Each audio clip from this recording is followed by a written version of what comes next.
की मराठा समाजाला आरक्षण देताना ते ओबीसी मधूनच दिलं गेलं पाहिजे।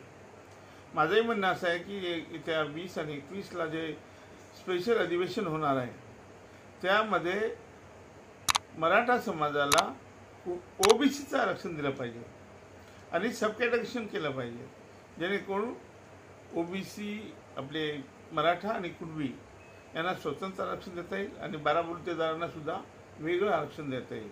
त्यामुळे निश्चितच यामध्ये ओबीसीचाही फायदा होईल आणि मराठा समाजाचा आणि कुणबी समाजाचा सुद्धा फायदा होईल।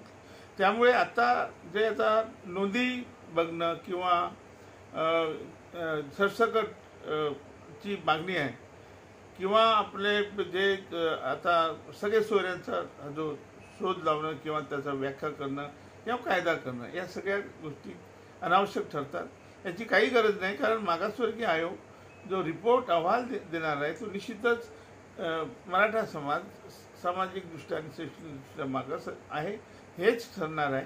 त्यामुळे त्यांना सरळ ओबीसीच्या लिस्टमध्ये जर टाकलं आणि सबकॅटेगरीशन केलं, ज्याला आपण हे म्हणू शकतो की भारतरत्न कर्पूरी ठाकूर फॉर्म्युला जर आपण या ठिकाणी लावला तर सगळ्यांना न्याय मिळेल आणि भविष्यामध्ये हाच फॉर्म्युला देशभर चालणार आहे। आता रोहिणी आयोग येईल किंवा सगळे प्रश्न जे जटिल प्रश्न या फॉर्म्युल्यामुळेच सुटणार आहेत। त्यामुळे सरकारने हा निश्चितपणे या येत्या 20 आणि 21च्या अधिवेशनामध्ये जे महत्त्वाचा निर्णय हा घ्यावा की जेणेकरून हा जो जटिल प्रश्न सुटेल, ओबीसीला धक्काही लागणार।